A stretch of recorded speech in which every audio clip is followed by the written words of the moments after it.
For Pacifica Radio, I'm Christina Onnested. President Joe Biden and other high-ranking U.S. officials are urging Israel to exercise restraint in responding to Iran's missile and drone attack on Israel over the weekend. Biden met with Iraq's prime minister at the White House Monday and said U.S. support for Israel remains firm, but the United States is committed to Israel's security.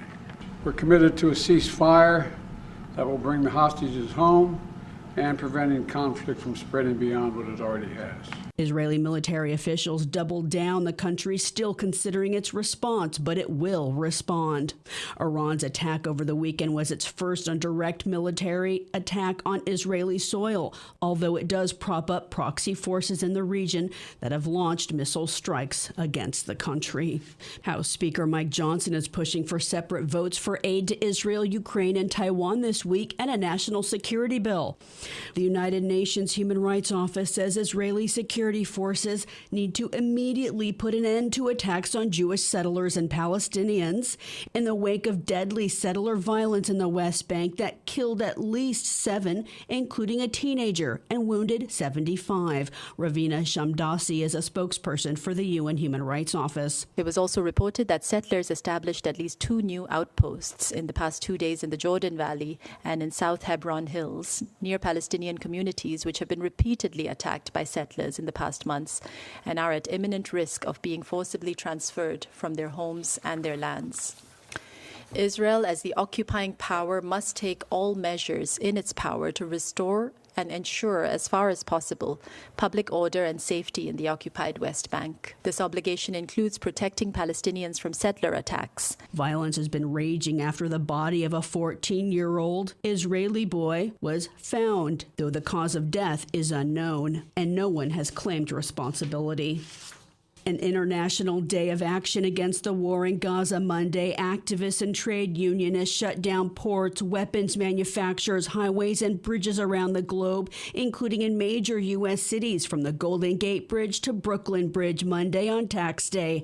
Activists blocked entrances to Lockheed Martin in Arlington, Virginia. The defense contractor supplies Israel with F-16 and F-35 fighter jets, Hellfire missiles, and surveillance technology Israel uses in Gaza. Organizers say it's slated to receive trillions in taxpayer money for this purpose. Resistance is justified. Blockade on genocide. In California, at least 20 were arrested for blocking the Golden Gate Bridge and Highway 880 in Oakland. Video sent to KPFA from organizers show activists linking arms in lockboxes, sitting in cars on Golden Gate Bridge, blocking traffic. It is our duty. Absolutely. This is a responsibility to be out here. Everyone yelling for us to go to our jobs right now, tell them we are at our job right now. The only job that matters right now. Yes, the only work that we are supposed to be doing. We are supposed to be shutting it down. We are supposed to make it uncomfortable. We need to make sure that everything stops until this genocide does. Activists also shut down entrances to Boeing in St. Charles, Missouri, where missiles are sent to Israel. In Chicago, activists blocked main roads to the O'Hare International Airport. Actions also took place in Portland, Seattle, New York, Philadelphia, and other major cities. It's day 2 of jury selection in Donald Trump's first criminal trial as he campaigns for president. The case stems from hush money payments made to an adult film star he had an alleged affair with. Trump denies wrongdoing.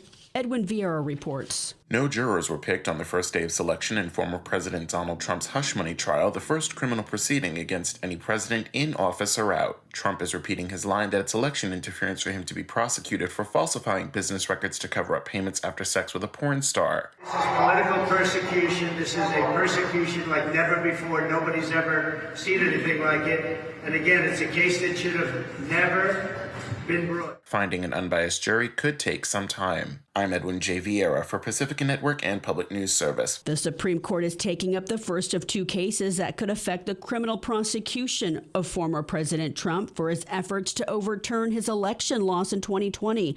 Hundreds of charges stemming from the deadly January 6, 2020 Capitol attack are also at stake.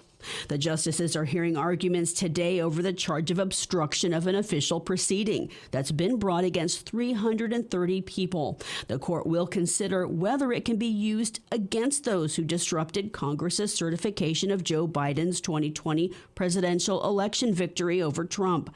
Trump also faces 2 obstruction charges. House Speaker Mike Johnson says he's sending impeachment charges against Alejandro Mayorkas to the Senate today that would force senators to convene a trial on allegations he willfully and systemically refused to enforce existing immigration laws. Democrats are expected to dismiss or table the charges.